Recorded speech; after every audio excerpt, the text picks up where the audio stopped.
দেখছেন goat goat করে যে হেঁটে চলছে, এই লোকটার নাম হচ্ছে আব্দুল লতিফ সিদ্দিকী। তিনি কি বলছেন আন্তর্জাতিক অপরাধ ট্রাইব্যুনালের সামনে? যে আমাকে ফাঁসি দিয়ে দেন।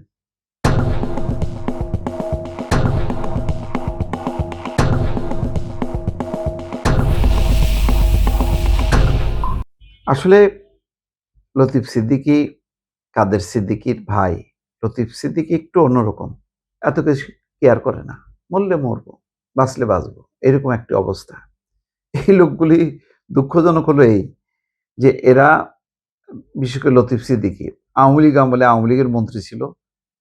সজীব ওয়াজেদ জয়ের কে নিয়ে বেফাঁস কথাবার্তা বলার কারণে সে তার মন্ত্রিত্ব হারায়, দলের পদ থেকে বহিষ্কৃত হয়, পরে এমপি পদও হারায়।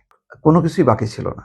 সেই মানুষটা এখন শাপলা চত্বরে হেফাজতে ইসলামের সমাবেশ ঘিরে হত্যাকাণ্ডের ঘটনায় তিনি আজকে অপরাধী বা আসামির তালিকায়।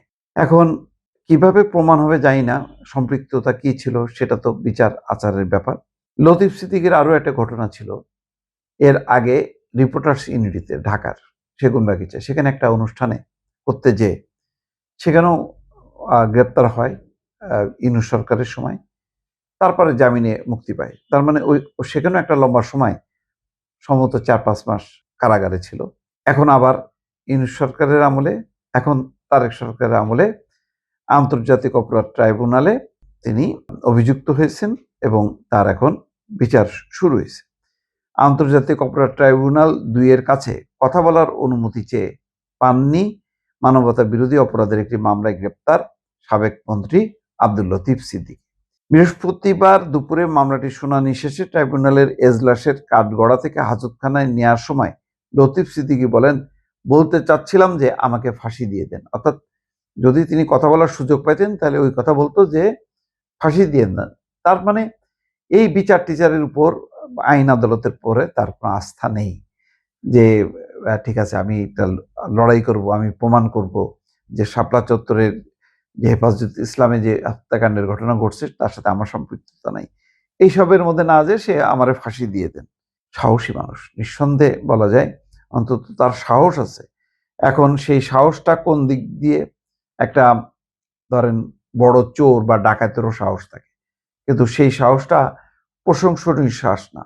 সৎ কাজের জন্য যদি সাহস দেখায় কেউ, সেটাকে তারিফ করতে হয়, সেটাকে বলা হয় যে না, সে হচ্ছে সাহসী মানুষ, সত্যবাদী, মানে সত্যের জন্য সাহস দেখানো। এখন লতিফ সিদ্দিকী কোন ক্যাটাগরিতে পড়বে আমি জানি না। শুনানির সময় তিনি কথা বলতে চাচ্ছিলেন, তিনি বলছেন যে হাই হাই রে, এই যদি হয় আদালত আমি যাই কোথায়। অর্থাৎ কথা বলার অনুমতি না পেয়ে তিনি এই কথা বলেন। এই মামলাটা ডিফিকাল্ট প্রমাণ করা।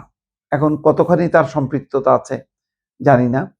যিনি আওয়ামী লীগ আমলে মন্ত্রী হয়েও শেষ পর্যন্ত আসলে আওয়ামী লীগ দ্বারা প্রত্যাখ্যাত ছিল, তিনি পালায়ও যাননি, লতিফ সিদ্দিকী বা কাদের সিদ্দিকী, তারা এখন আন্তর্জাতিক অপরাধের কাঠগড়ায় বা বিচারের মুখে পড়ছে। দেখা যাক কি হয়।